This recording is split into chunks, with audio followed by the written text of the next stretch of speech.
Al-Fatihah.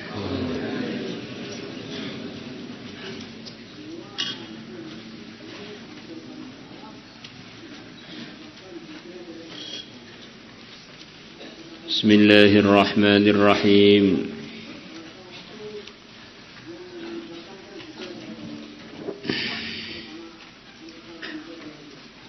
وعن أبي بكر الصديق رضي الله عنه عن النبي صلى الله عليه وسلم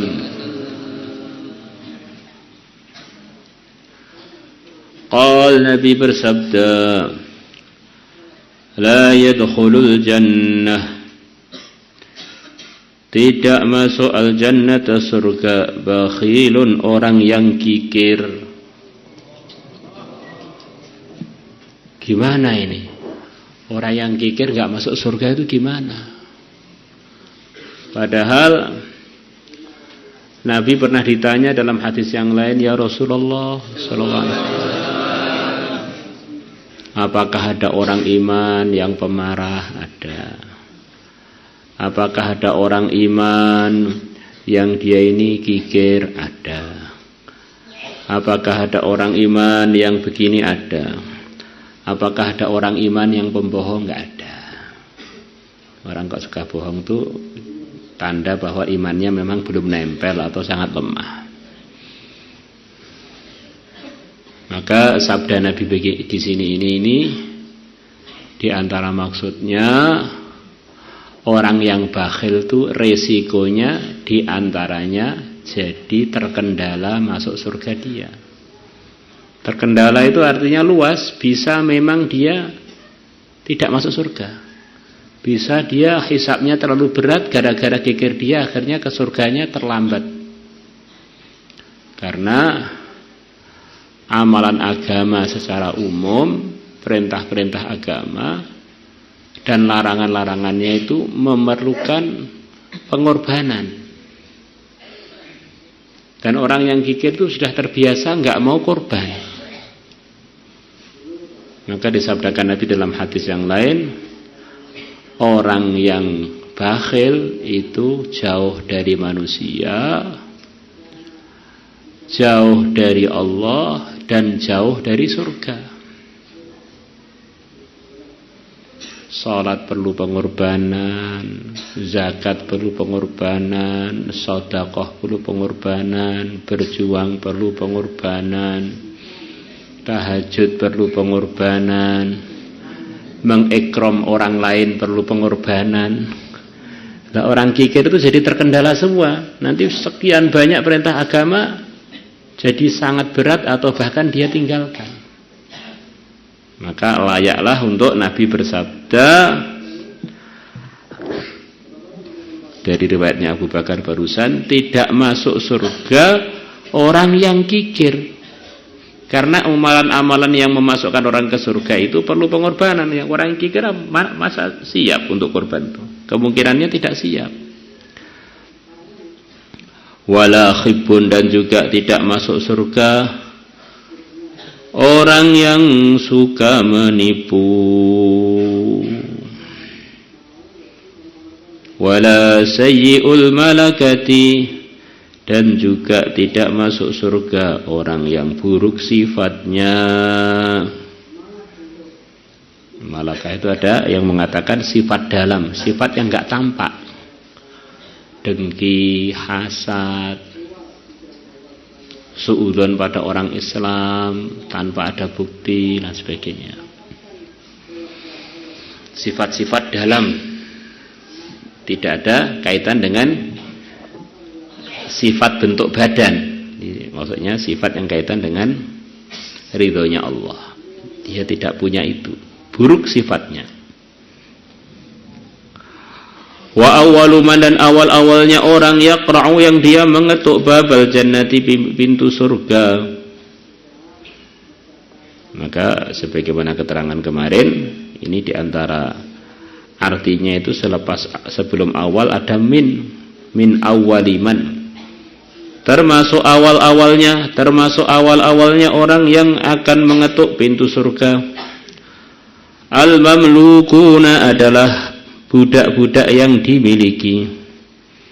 idza ahsanu, kalau mereka berbuat baik, bainahum, antara mereka, wa bainallah, dan antara Allah azza wa jalla, wa fima bainahum, dan di antara mereka, wa baina mawalihim, dan antara tuan-tuan mereka.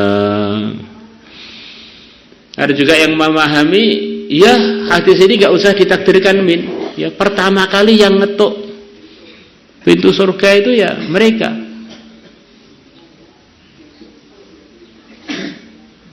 Tapi ngetuk kan belum tentu dibukakan, jadi ngetuk sampai ke depan pintu. Nanti untuk masuk awalnya nunggu yang lebih afdal dari mereka. Ada yang mengatakan tidak begitu, tidak selalu harus begitu. Orang tuh yang duluan masuk belum tentu yang paling tinggi derajatnya.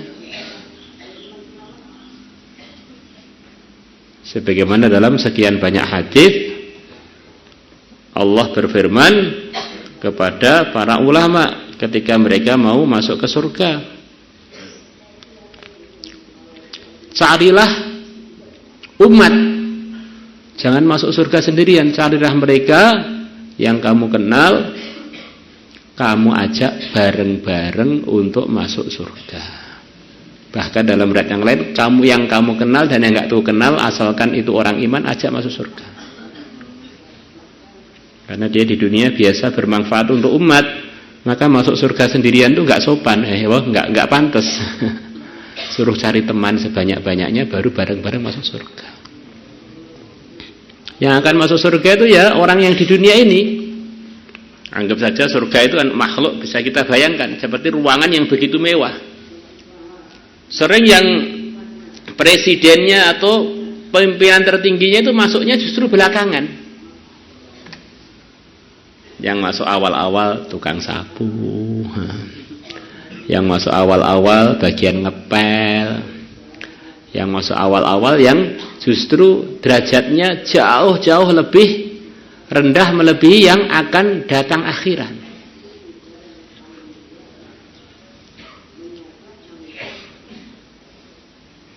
Yang jelas orang-orang yang dimiliki kemudian bisa menunaikan haknya Allah dengan baik dan haknya tuannya dengan baik, itu bagian orang yang akan dimuliakan dengan masuk surga duluan.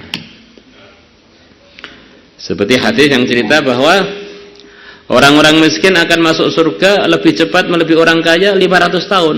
Lebih cepat tuh, bukan lebih tinggi. Jangan hadisnya ditambah, lebih tinggi loh. Sama di lebih tinggi, kan lebih cepat. Nah, lebih cepat dengan lebih tinggi beda apa tidak?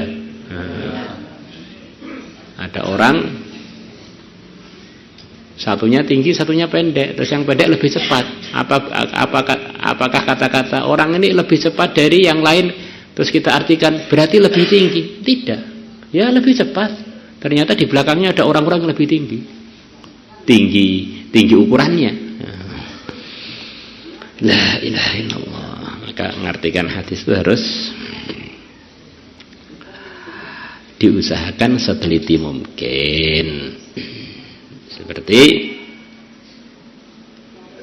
sabda Nabi dalam hadis riwayat Tirmidzi, ana madinatul ilmi wa aliyun babuha. Aku adalah pintunya ilmu dan Ali adalah aku adalah kotanya ilmu, pusatnya ilmu, dan Ali adalah pintunya kota tersebut. Ada yang mengartikan berarti satu-satunya pintu ilmu adalah Sayyidina Ali. Tambahan satu-satunya diartikan hanya satu-satunya itu dari makna yang mana? Makanya saya bilang rumah saya ini adalah pusatnya perpustakaan di Al-Fatah. Pintunya adalah Ustadz yang disebutkan. Pintunya adalah Ustadz siapa itu? Ustadz Miftah. Apakah terus berarti satu-satunya pintunya Ustadz Miftah? Kan enggak. Ya, pintu yang resmi di antaranya adalah Ustaz Miftah. Dan dalam kenyataan kalau orang itu mau merenung, sanad hadis yang sampai Sayyidina Ali itu sangat sedikit, yang sampai kepada umat. Maka kalau wa aliyun babuha diartikan pintunya hanya Sayyidina Ali, lah ilmu yang sampai pada umat apa? Ilmu yang gak sah. Maka para ulama yang tahqiq, mudaqqiq, muhaqqiq itu mengharuskan bab di sini harus ditambah salah satu pintunya yang pasti sampai pada ilmunya Nabi, pada arahan Nabi adalah Sayyidina Ali. Paham? Nah, gitu lah. Wallahu a'lam. Rawahu Ahmad wa Abu Ya'la bi isnadin la ba'sa bihi. Al-khibbu artinya al-khibbu huwa al-khadda'u, tukang nipu, al-khabithu yang menjijikkan, sing cuwelek. Wa huwa bi fathil kha al-mu'jamah wa kasriha al-khidda dan al-khadda. Wa tasdidil ba'il muwahhadati dan tasdidnya ba yang dititik saat al-hibbu, al-khabbu dan al-hibbu. Wa huwa al-hibbu tu fathil kha al-khabbu wa kasriha al-khibbu wa tasdidil ba al-muwahhadah. Wa an Ibnu Umar radhiyallahu anhuma qala Rasulullah sallallahu alaihi wasallam, salasatun, ada 3 orang ala kusbanil miski, di atas gundukan-gundukan yang terbuat dari kasturi. Urahu, aku menyangka Nabi qal, beliau bersabda, yaumal qiyamati, pada hari kiamat. Duduknya di tempat yang begitu mulia, kursi dia sudah mulia, tetapi yang diduduki itu loh minyak kasturi. Gundukan mereka duduk, gundukannya dari kasturi. Kasturi itu secuil aja harganya mahal, itu jadi gundukan terus diduduki, bagaimana mulianya itu. Abdun, yaitu hamba, adda haqqallah wa haqqa mawalih, yang dia menunaikan haknya Allah dan haknya tuan-tuannya. Wa rajulun, dan laki-laki, amma qauman, yang dia mengimami satu kaum, wa hum bihi radun, sedangkan mereka ridho kepada laki-laki tadi. Jadi kalau kita ini ngimami sholat, wabil khusus yang dimaksud di sini adalah ngimami sholat. Orang ngimami di musolanya, kemudian ngimami di masjid kampungnya atau di masjid mana saja, kok makmumnya itu pada seneng, itu adalah bagian orang yang akan punya derajat sangat tinggi nanti di hari kiamat. Maka jadi imam itu harus menyenangkan, diusahakan.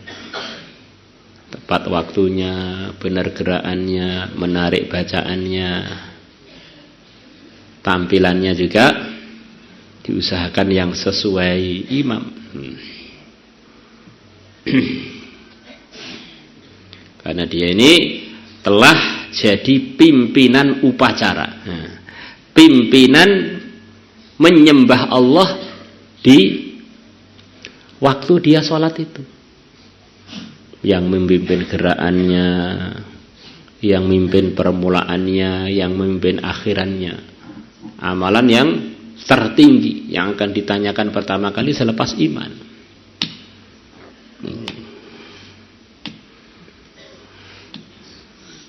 Kita di dunia ini paham bagaimana tingginya posisinya jenderal yang memimpin pasukannya. Nah ini dia bukan jenderal nih, pimpinan di dalam menghamba kepada Tuhannya, kemudian di amalan yang tertinggi di sisi Tuhannya. Kemudian yang kedua, wa rajulun yunadi bis salatil khamsi, dan seorang laki-laki yunadi yang dia memanggil bis salatil khamsi, salat 5 waktu, muadzin, fi kulli yaumin wa lailatin, di setiap hari dan malam, di 5 waktu dia ini jadi muadzin. Dengan sebab dia orang tahu salat, tahu qomat sudah mau dekat dengan dia, orang ingat amalan yang terpenting selepas iman. Rawahu Tirmidzi wa hasanahu wa Tabarani lahnu qala salah satu ada 3 orang la yahuluhum tidak mengagetkan mereka, tidak membingungkan mereka al-faz'ul akbaru kekagetan yang terbesar, yaitu hari kiamat orang-orang pada kaget, pada ketakutan, mereka tidak. Wala yanaluhumul hisab dan hisab tidak mengenai mereka. Hum mereka ala katsibin min miskin atas gundukan dari minyak kasturi hatta yufragha sehingga diselesaikan min hisabil khalaiq dari hisabnya para makhluk. Para makhluk pada dihisab, ditanya macam-macam amalannya, mereka suruh istirahat aja, duduk-duduk di gundukan kasturi. Rajulun qara'al Qur'an, seorang laki-laki yang dia hafal Quran. Itu banyak ulama yang mengartikan Quran di sini maksudnya hafizul Quran. Ibtigha'a wajhillah, yang dia mencari ridhonya Allah dalam menghafal Qur'annya. Nah, derajatnya begitu tinggi, tentu saja ada mujahadahnya. Kalau Quran itu opahnya ringan-ringan, ya pahalanya bukan surga, bukan derajatnya, pahalanya rantang.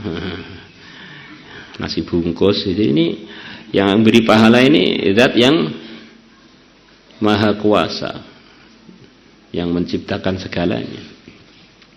Wa amma bihi qauman wa hum bihi radun, dan dia mengimami bihi dengan Quran yang dia hafal itu. Qauman satu kaum, wa hum sedangkan kaum itu radun bihi, mereka ridha padanya.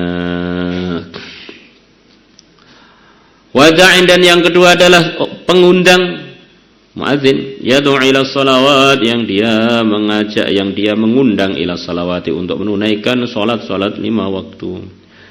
Ibtigha'a wajhillah, untuk mencari ridha Allah, wa 'abdun, dan hamba. Ahsana, yang dia membagusi, dia telah berbuat baik, fima antara perkara, antara fima bainu antara dia, wa bain rabbih, dan antara Tuhannya, wa fima bainu, dan antara dia, wa baina mawalihi, dan antara tuan-tuannya. Wa fi riwayatin, dalam surah riwayat nahwuhu,